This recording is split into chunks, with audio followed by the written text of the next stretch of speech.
One quarterback that people are mocking in the top 5 that I think my hand is on the red button for, though, is Drew Allar at Penn State. I want your opinion on this, actually, as a former quarterback. Do you think that quarterbacks are, because I've noticed it with like Will Levis, Drew Allar, a little bit with Anthony Richardson, the overly rotational throwers. Do you think quarterbacks are being coached almost too overly rotational where they can't control where the ball, because like I see accuracy issues with all of those super rotational throwers that we fall in love with because like, wow, look how fast these guys get the ball out. But it's like, yeah, but if they're not hitting the mark, do you think that the quarterback coaching is like a little too overly rotational these days? Well, yeah, and because a lot of those, the guys getting taught to be overly rotational are built like Nussmeier, was 6'2" and shorter arms and everything. When you got longer arms, more issues can happen. It's just levers, it's just physics. And so when you have to they don't need that to be as violent to throw that way, because we already have. I'm including myself. I'm 6'5" with long arms. We already have natural gifts that can create that torque. Like I have this whip of an arm that I don't need all the torso and all the hips to unravel the rest of it. So that's what is something I could spend 4 hours talking about modern day QB coaching and how overcoached some of these kids are and like how must feel. And actually, it's why I'm bullish on a lot of guys that didn't play quarterback from 12 years old onwards, is because I just think that they haven't been. I don't know how much I can swear on this, but they haven't been, they haven't been completely fucked by these guys that are just overly coaching them and making them robotic. And so they're actually athletes that become quarterbacks. And that's something I look at narratively sometimes when I'm scouting these guys. But Allar to me is from that Ryan Mallett, Joe Flacco tier. Like that is the spectrum of quarterback that he is exactly. And I think he's more like Mallett than Flacco. Same exact thing. Me and Mallett actually were same high school class and everything. And the dude could throw the ball through 2 walls, not even just 1 wall. But what wall was he hitting? You had no idea. And that was the same thing. He's taller than me. I think Mallett was 6'6", huge arm. But the thing was, he was taught to throw so violently, and he was throwing a 5-yard slant route and trying to take the guy's head off, that he learned no finesse and no touch or anything. And with Allar, and the thing is, once in a while, I mean, the throw I think he had against Oregon, I know people were really just going nuts about it. He had one that was out of structure and everything. But the thing about him is that as soon as he gets moved off the launch point, he sucks. And I'm not even saying like average or below average. It's bad. Terrible. Bad.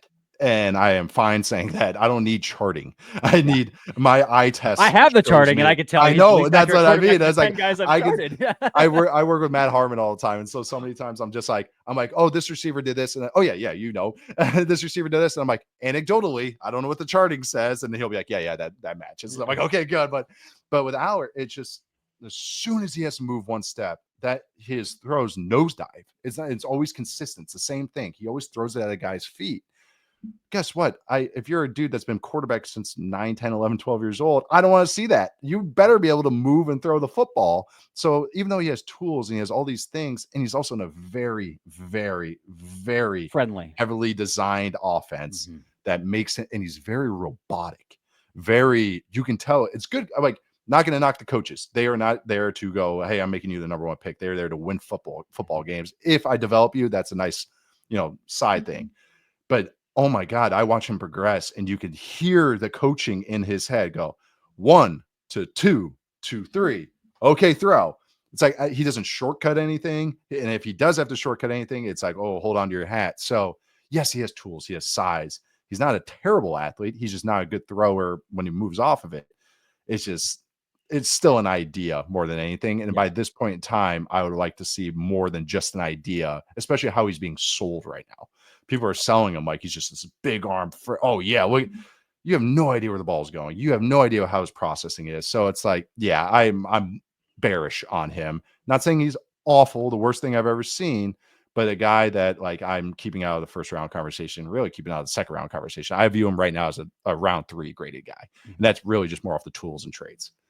Yeah, I completely agree with that. I'm glad you brought the processing there, because outside of the occasional like 3x1 backside 9 ball he sees against like 1-on-1, there's no hot throws. There's which is shortcutting. Yeah, that's yeah, for sure. There's nothing to really hang your hat on from a mental perspective. And what what I also come back to is a lot of this stuff is like, what have you done for me lately? And honestly, his last few games were like, people were all about that Big Ten championship game. And I was like, there's not a lot Ultimately here, not a lot in on it. beat. Yeah. I know. And then the Notre Dame game might have been one of the worst showings of a quarterback that I have seen in recent, for a guy who was like considering maybe declaring after that game. Right. Like, His stock was going like, oh my God, I was getting yelled at for keeping me out of mocks. And people were like, "What? Oh, we're going top 10. You don't have why you?" And I'm like, I know. Yeah, maybe for a really desperate franchise, but like, and I think another thing we come back to is like he can extend and pick up chunks with his legs. Yeah, he's not. He is not an athlete. Right. Like, it's not how he wins. I was on a live stream the other night, and I felt kind of bad for saying it, but like, he reminds me of the David Schwimmer voiced giraffe from Madagascar. Like when he's running, like just how goofy and uncoordinated he looks trying to run with the football. Like, but again, this is year 3. So he's not one of those first year starters either that we're like coming back to. And a big so he's kind of in his own basket.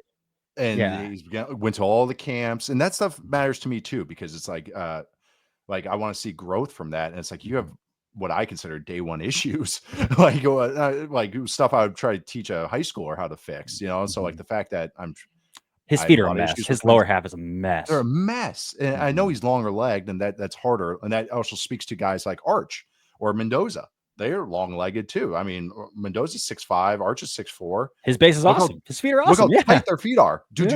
Twitchy feet. And like, I'm jealous of how quickly they can do it. Like an hour moves more like me. And I don't mean that in a good way, So it's like, if a guy's in the first round, they should not have feet like me. Yeah.